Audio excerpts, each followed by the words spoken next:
Olá, sou Christian Camilo e esta é mais uma edição do camiloarte.com. Oi pessoal, hoje dedico o episódio a tirar dúvidas sobre o funcionamento do Flash. Na verdade, passarei alguns princípios básicos para vocês começarem a entender e explorar mais esse recurso que pode dar muita qualidade à imagem de vocês, tanto em termos de tonalidade, resolução e até mesmo beneficiar a fotografia de vocês em termos de foco. Eu vou começar diferenciando o que significa o flash de uma luz contínua. Luz contínua entendemos por luz ambiente. É aquela luz do sol, a luz da lâmpada que está o tempo inteiro iluminando. O flash é um pulso de luz. Quando determinamos uma exposição e fotografamos, podemos ter na fotografia uma mistura da luz contínua com o flash, ou podemos ter só o flash. Podemos ter equilíbrios diferentes, podemos ter muita luz contínua e pouco flash, ou muito mais flash e pouca luz contínua. Quando estamos fotometrando uma cena, ou seja, no modo manual, definindo tempo de exposição, ISO e abertura, o nosso fotômetro está o tempo inteiro calculando a luz contínua. Ele não calcula o flash, o resultado do flash. Contudo, a câmera possui um recurso conhecido como TTL, True the Lens, em inglês, é uma abreviação. Esse recurso faz o quê? Ele faz com que a câmera calcule a potência necessária de flash para você conseguir iluminar de maneira adequada, sem exceder, sem estourar o que está sendo fotografado. Ele toma em conta a exposição que você definiu e também a distância relativa do objeto fotografado. Por isso, Through the Lens, traduzindo para português, o TTL significaria através da lente. Através da lente, a câmera determina a potência adequada de flash para você ter uma boa exposição. Eu produzi algumas fotografias para vocês terem uma ideia de como funciona o TTL.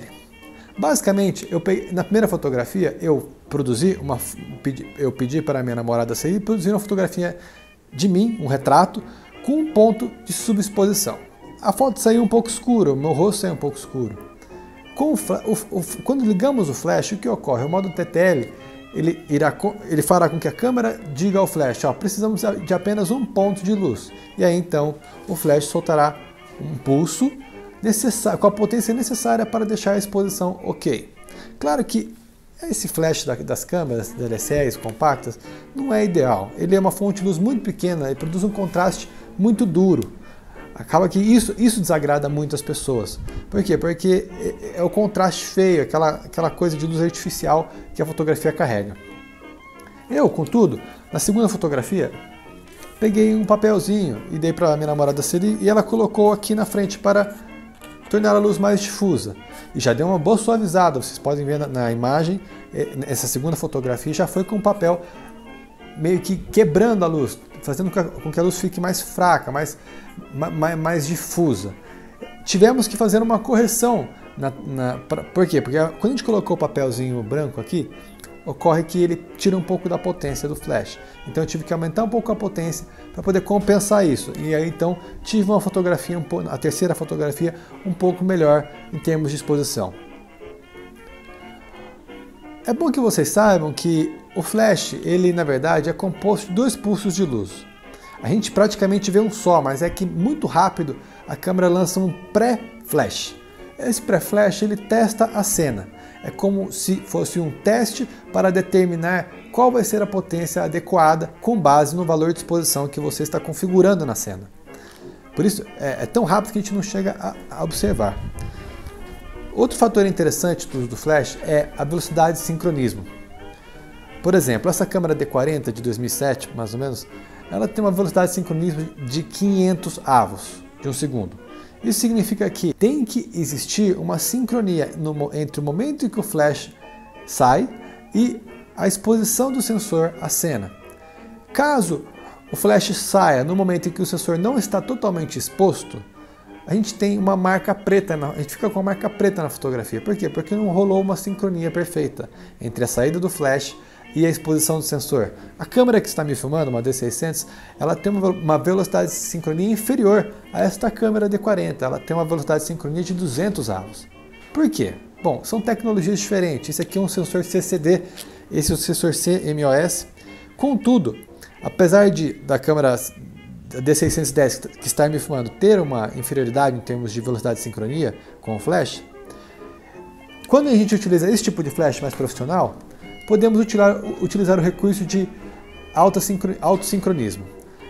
Ele vem pela sigla FP, High Speed Flash, flash de alta velocidade, e você tem como configurar na câmera, por exemplo, para utilizar essa função. E aí eu posso fotografar com muito mais que 200 avos de um segundo, posso subir para 500, 1000 avos de um segundo. Fazendo isso eu posso anular totalmente a luz ambiente e utilizar somente o flash. Este flash aqui, por exemplo, ele possui o modo TTL integrado também. O modo TTL é muito prático, imagine. Ele faz automaticamente os cálculos de potência necessária para a gente fotografar em algum ambiente, seja festa, seja um casamento. Imagine a gente ter que regular a potência manualmente para cada situação. Não, o modo TTL ele faz os cálculos com base na exposição que você definiu. Ou seja, se você fez uma fotografia, está deixando 2 pontos negativos, ou seja, está permitindo entrar luz ambiente, mas muito pouco, ele vai jogar o flash necessário para preencher o resto. Aqui, por exemplo, nesse tipo de flash, além de oferecer o modo TTL, nós temos a possibilidade de jogar o flash diretamente ou rebater, jogando para cima, para trás, para o lado. Basta a gente apertar na lateral, posso jogar para o lado, posso jogar para trás. Isso faz com que a fonte de luz seja muito maior. Eu disparo, a luz rebate e ela amplia, dando, na verdade, aquela luz muito mais suave, de sombras muito mais suaves e agradáveis.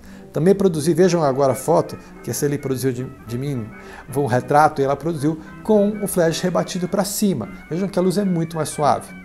Este flash ainda oferece a possibilidade de regularmos manualmente a potência.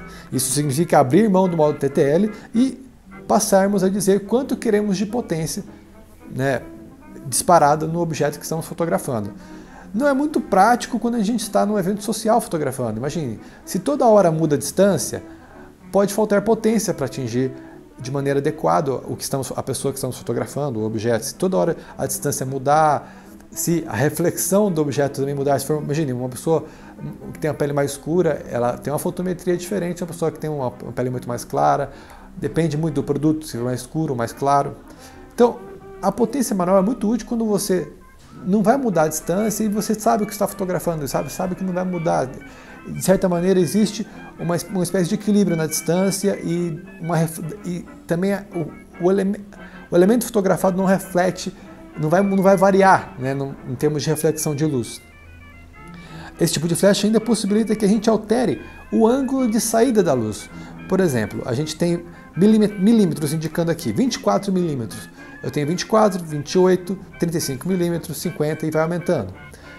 É a mesma coisa, a gente pode fazer uma analogia com as distâncias focais de uma lente. À medida que a gente vai aumentando a distância focal, a gente vai fechando o ângulo de visão numa lente. Aqui é a mesma coisa. À medida que a gente vai aumentando os milímetros, a gente vai fechando o ângulo de saída da luz.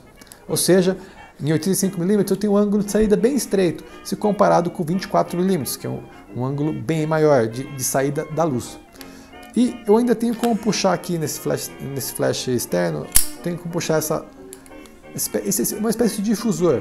E quando faço isso eu ganho ainda mais ângulo de saída. Por quê? Porque além dele tornar mais difuso, ele aumenta também um pouco a potência para compensar essa difusão. Então eu ganho 14 milímetros de saída.